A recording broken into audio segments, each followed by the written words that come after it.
Kiai Imad semalam ceramah di Blitar, teman-teman ya. Ini ceramah terbaru Kiai Imaduddin Usman Al-Bantani selama beberapa waktu terakhir. Karena mungkin kita jarang akhir-akhir ini melihat Kiai Imad ceramah. Itu juga dijelaskan oleh Kiai Imad nanti dalam panggung atau di atas panggung bahwa beliau itu memiliki 4 jadwal dalam sebulan untuk agenda di luar. Karena beliau memiliki tanggung jawab di pesantrennya sebagai pengasuh atau sebagai pengajar ya.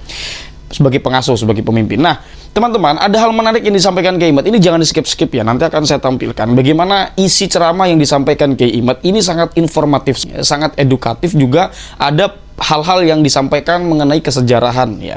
Bagaimana kemudian Indonesia masih dalam bentuk cita-cita dan Indonesia setelah kemerdekaan dan hal-hal yang kemudian patut untuk kita lakukan sebagai warga negara dengan penuh kesadaran.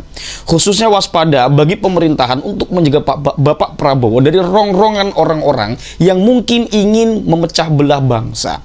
Dengan cara pemimpinnya dipecah belah, misalnya Pak Jokowi dengan Bapak Prabowo diutek-utek ya, apa diutek-utek itu, kemudian siapa dengan siapa lah ya, dan nanti disebut Bu Megawati, dan itu disampaikan oleh Kiai Imad. Ini saya pikir penting untuk kita perhatikan. Kemudian berbicara nasabah alwi ini juga tidak lupa ya, karena itu yang kemudian menjadikan Kiai Imad cukup dikenal di mana-mana atau mungkin sangat dikenal di mana-mana karena beliau mengkaji nasabah alwi yang selama ini mungkin mengakar bagi sebagian masyarakat Indonesia bahwa mereka adalah keturunan Nabi, dan disimpulkan oleh Kiai Imad bahwa mereka bukan keturunan Nabi. Kita simak dulu ya. Setelah itu kita akan bicara lagi tentang hal-hal yang disampaikan oleh Kiai Imad. Tapi kita simak dulu nih bagaimana ceramah Kiai Imaduddin Usman Al-Bantani di Blitar semalam ya. Silakan.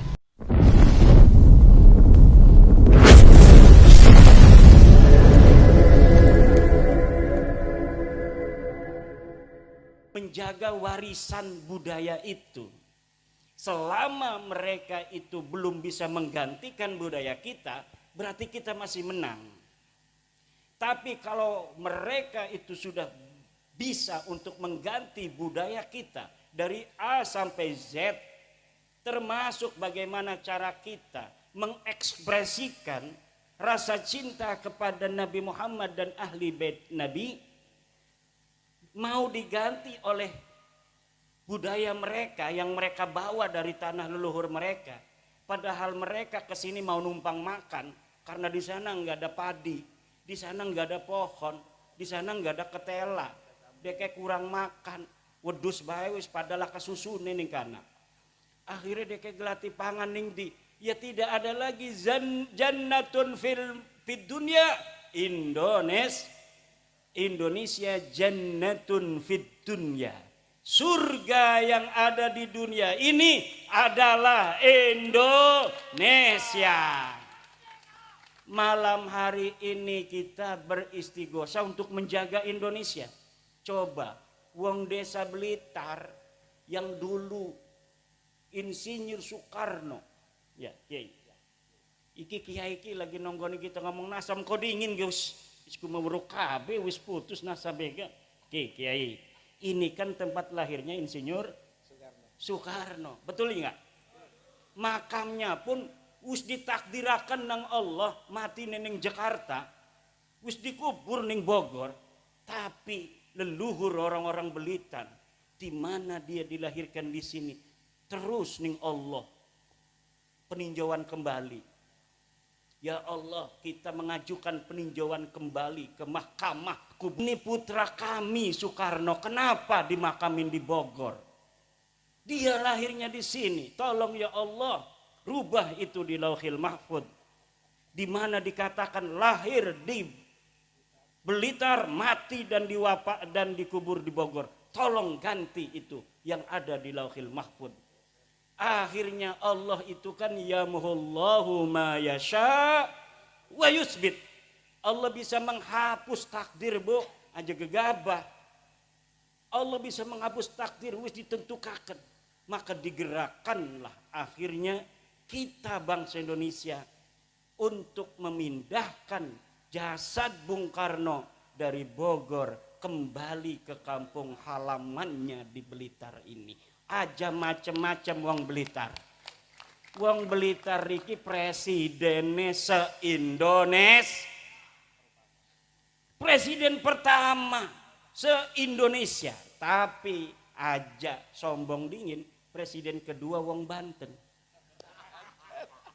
Siapa namanya? Saprudin Prawira, yang bisa menyelamatkan Indonesia ketika Soekarno sedang di penjara. Saudara, siapa dia? Saprudin Prawira Negara bin Pangeran Hatab bin Sultan Aliuddin Raja terakhir Banten. Orang kalah kita ya. Ibu tuane uang Padang. Uang Banten kan uangnya orang pati open. Ibunya dia aslinya orang Banten. Bapaknya asli orang Banten. Ngomongnya Jawa, lahir ning Kaujon. Uangnya wong anyer. Tapi ketika sudah wafat, dibiarkan aja. Ada yang menyangka sebagai pemberontak dan lain sebagainya. Padahal untuk menyelamatkan Insinyur Soekarno, karena dia berteman dengan Insinyur Soekarno yang sedang di penjara. Kalau umpamanya tidak ada pemerintahan darurat, maka nanti luar negeri mengatakan Indonesia sudah tidak ada, maka penjajah yang dulu pernah menjajah Indonesia bisa masuk kembali. Maka orang Blitar yang lagi di penjara dibantu dengan gagah perkasa oleh orang Banten. Jadilah Indonesia masih tekang siki kupan. Ceritanya mekonon, makanya kudu dimai kopi wong Banten merenek ki. Ki wong Banten tak kasing maulah apa-apa. Ana duren ning kana wis dibuka kita kon merene apa jawane. Ini baru dibuka. Sama Kiai Agus udah dibel katanya mau siap istighosah. Saya mau makan duren dulu, enggak bisa katanya. Ya, adhaifu kal mayit. Namanya tamu seperti mayat, kita ikut aja ke sini nggak ada apa-apa. Malah suruh dikir lagi, padahal saya udah naik mobil dari Banten 11 jam. Mau istirahat dibelin melulu tuh sama PWI Tulungagung, PWI Blitar. Kiai jangan istirahat, langsung aja. Karena apa? Sebenarnya saya ini ceramah itu bukan ahlinya Pak. Saya ini tukang ngajar ngaji Patul Qorib di rumahnya. Tukang ngajari Patul Mu'in. Ki gara-gara nasab ki kula diundang-undang. Gara-gara nasab Balawi saya teliti. Ya biasa aja penelitian bahwa Balawi duduk putune Nabi. Diundang-undang merene-merene. Lamun ora teka maksa, awas sudah jore teka mah. Premen. Akhirnya saya ditelepon oleh teman saya, Syarif Ahmad Doirobi, Agus Doirobi. Kiai, acara di sana Kiai Rosid menanti bersama orang-orang di Kanigoro. Wah, kata saya udah ada jadwal, sebulan hanya 4 hari saya boleh keluar. Karena tugas saya ngajarin ngaji di pondok. Tetapi kadang-kadang Allah itu yamhullahu ma yasha wa yusbit. Ya barang sing teka wong sing berat mah batur dewek igati kan. Karo Kiai Abdul Rasyid baru kenalan hatinya saja, sama-sama ahli istighosah. Tapi durung pernah kependak kan, orang-orang berat durung pernah kependak. Tapi karo Syarif Dairobi mah kulane kependak bae. Dadi ora enak. Wong sing berteman itu punya hukuk, alaihi hakun, mempunyai hak. Lahu wa alaihi hakun. Akhirnya walaupun saya sudah ada jadwal 4 hari di Lampung, tidak lagi nerima yang lain. 1 bulan Februari ini terpaksa ini merene doang ki. Sing 11 jam sing Banten merene, keesuk balik maning.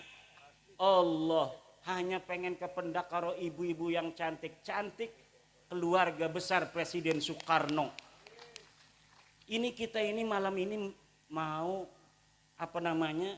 istighosah mendoakan bangsa Indonesia karena lagi bahaya iki. Akeh sing adu domba. Presiden kita diadu domba supaya pecah kongsi. Presiden Prabowo diadu domba karo Pak Jokowi. Pak Jokowi diadu domba karo Ibu Mega. Ibu Mega diadu domba karo SBY. SBY diadu domba karo Fufu Fafa. macem-macem lah. Kata Pak Prabowo, jangan pisahkan aku dan dia. Gak mau, Pak Prabowo itu orang cerdas, bos. Orang mau misahin Pak Prabowo dengan Pak Jokowi, nggak bisa. Orang memisahkan Pak Jokowi Bu Mega, nggak bisa. Kedelengnya doang orang akur gah. Semuanya hatinya demi bangsa dan negara Indonesia. Orang-orang yang sudah ditakdirkan Allah di atas untuk apa? Untuk menjaga, untuk menjadi pemimpin bangsa. Pasti di dalam hatinya ada kecintaan kepada bangsa dan negara Indonesia. Semuanya saya yakin tidak mau bangsa dan negara Indonesia ini hancur. Kembali ke zaman dahulu kala, masing-masing daerah gawe kerajaan dewek, Blitar gawe kerajaan sendiri, Tulung Agung bikin kerajaan sendiri, Solo bikin kerajaan sendiri, Banten bikin kerajaan sendiri, masing-masing gampang diadu domba, masing-masing gampang peperangan. Sekarang ini ketika sudah ada Indonesia, saudara, kita ini aman, tentrem, kertara harja, hari Arab jadi malaikat KB mau bisa, korupsi setitik karena kena mau manusia aja. Ini tujuannya pemimpin kita Pak Prabowo untuk bangsa negara, Pak Jokowi untuk bangsa negara, Pak Ibu Megawati untuk bangsa negara, SBY untuk bangsa negara, Gus Dur untuk bangsa negara, Pak Muhaimin untuk bangsa negara, PBNU untuk bangsa negara. Tetapi manusia, KB tujuannya baik, tapi kita lamun bisa mesti ngarep. Mekononku, iku arane manusiawi, Bu. Ngerti teh boten nyengir-nyengir mekenen ki? Bu, semuanya untuk bangsa negara, kita. Tetapi karena manusia itu wataknya itu seperti watak asalnya. Asalnya manusia itu adalah dari sperma, Bu. Sperma itu kalau kita belajar ilmu biologi, kita ini belajar ilmu biologi ketika ning sanawiyah, betul? Ada zigot segala macam, bahwa manusia ketika dia itu menjadi sperma itu jumlahnya jutaan masuk ke rahim wanita. Tapi yang nyampe pertama hanya saat yang paling cepat nyampenya inilah ke dinding rahim wanita yang akan menjadi anak. Yang lainnya itu mati. Kenapa? Karena kalau sudah ditempatin satu yang lain enggak bisa. Jadi manusia itu asalnya musabakoh. Manusia itu nih sekarang ini kitalah yang terbaik dari saudara-saudara kita yang jumlahnya jutaan itu. Waktu malam-malam abah kita karo emak kitaku. Kitalah yang pertama, yang terhebat. Kemudian kita menjadi segumpal darah. Kemudian jadi segumpal daging. Kemudian dibentuklah oleh Allah. Laki-laki atau perempuan dikasih nyawa oleh Allah, dilahirkan. Dialah yang terbaik, dialah pemenang. Nah, manusia masih ingat waktu dewek kening jero rahim rebutan karo dulur-dulure.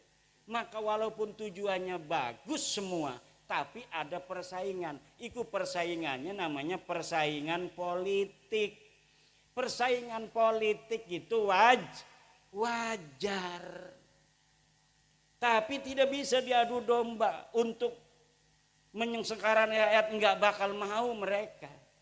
Mereka itu hanya mau bersaing politik dengan tujuan sama, yaitu demi bangsa dan negara.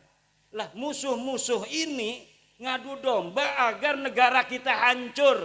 Rela apa tidak kalau ada orang mengadu domba pemimpin-pemimpin kita agar bangsa dan negara kita hancur? Lawan apa lawan? Hancurkan apa tidak? Hancurkan itu orang-orang yang mau mengadu domba Bapak Prabowo dan Bapak Jokowi, yang mau mengadu domba Bapak Jokowi dan Ibu Mega, yang mau mengadu domba Ibu Mega dengan SBY, yang mau mengadu domba Bapak Prabowo dengan Bapak Gibran Rakabuming Raka. Hancurkan ya Allah sehancur-hancurnya. Kenapa?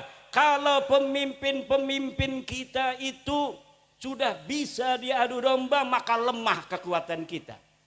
Banten niku Pak, Banten cerita kima. Bukan karena saya orang Banten membanggakan Banten, tetapi memang dalam buku sejarah Banten tidak bisa dimasuki oleh musuh kecuali oleh pengkhianat yang dari dalam Banten sendiri. Sultan Hasanuddin ketika jadi sultan didatangi oleh siapa itu orang Belanda itu. Bukan, yang pertama kali datang dari Eropa ke Indonesia ini, ke Nusantara, itu pertama datang ke Banten. Mau dagang katanya. Akhirnya diterima oleh orang Banten. Pas dagang dia memonopoli, diusir sama orang Banten. Kemudian pada zaman Sultan kedua Maulana Yusuf juga diusir. Pada Sultan Maulana Muhammad tidak bisa menguasai. Pada zaman Sultan Abdul Mafahir mulai perang 1630. Pada saat Sultan Agung Tirtayasa puncak peperangan VOC Belanda dengan Kesultanan Banten. Nggak bisa menang itu musuh-musuh Banten. Tapi ketika diadu domba oleh Belanda antara ayah dan anak, akhirnya anaknya ini mau memberontak pada ayahnya. Musuh sudah ada di istana sendiri, barulah bisa ditaklukkan. Dan kelakuan seperti ini bukan hanya Banten, seluruh bangsa Nusantara itu adalah para pejuang petarung yang siap perang. Ki wong Blitar ki siap perang kabeh ki. Senajan kedelenge pada lemes siki mah. Kenapa? Karena bukan masa perang. Kalau masa perang semuanya ini saya yakin mau perang. Makanya kita lagi risih kining Banten siki anak pik 2 ki. Ya, oke. Luar biasa. Dalam hal ini Kiai Imaduddin Usman Al-Bantani di Blitar menyampaikan hal-hal yang sangat berani sekali.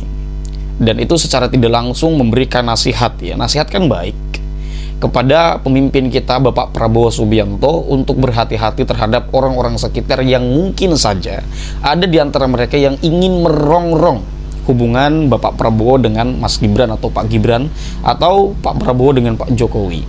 Karena ketika pemimpin goyah hubungannya dengan partnernya, disitulah terjadi atau tampak kelemahan. Ketika tampak kelemahan, disinilah mungkin ada musuh-musuh yang ingin melakukan penetrasi untuk mengobrak-abrik. Karena mungkin juga ada orang-orang yang ingin sengaja memecah belah bangsa untuk kepentingan-kepentingannya, agar meraih kepentingan-kepentingannya. Itu bukan hal yang tidak mungkin dalam dunia politik. Bagaimana berbicara nasab itu saya pikir tidak terlalu penting ya sekarang. Yang sekarang terlalu penting adalah bagaimana kita menjaga kesatuan, menjaga kesadaran sebagai masyarakat Indonesia sebagai bangsa yang besar. Bahkan Kiai Mat juga menyinggung dalam ceramahnya, jannatun fil ard, Indonesia jannatun fid dunya, ya kurang lebih begitu. Indonesia jannatun fid dunya, kalau tidak salah begitulah ya. Jadi Indonesia ini memang surga di dunia ini. Nah, hal-hal lain kemudian adalah kesadaran. Ketika Kiai Mat bercerita atau menjelaskan tentang bagaimana yang terjadi di masa lalu ketika Banten masa itu ya. Walaupun sebelum cerita Banten, Kiai Mat juga bercerita tentang Bung Karno, yang kemudian setelah Bung Karno ada pemimpin atau presiden darurat Indonesia, Republik Indonesia atau Negara Kesatuan Republik Indonesia, itu adalah Syafruddin Prawiranegara ketika di agresi militer 2. Ya, jadi ketika itu masa agresi 2, Belanda datang lagi untuk mengacak-acak dan Bung Karno diculik. Semua orang diculik ya, bukan cuma Bung Karno, Bung Hatta, kemudian Sultan Sarir itu diculik teman-teman ya. Founding father di negeri ini diculik dan kemudian diberilah surat mandat darurat kepada Syafruddin Prawira Negara untuk memproklamirkan bahwa negara Indonesia ini berdaulat di kakinya sendiri, dan tidak mungkin mereka yang datang dari negeri yang jauh itu memiliki negara ini, karena sesungguhnya negara syaratnya adalah tanah, dan sementara mereka tidak punya tanah. Begitu ya. Itulah perjalanan negeri kita Indonesia yang mesti dijaga. Maka adu domba ini harus dihindari.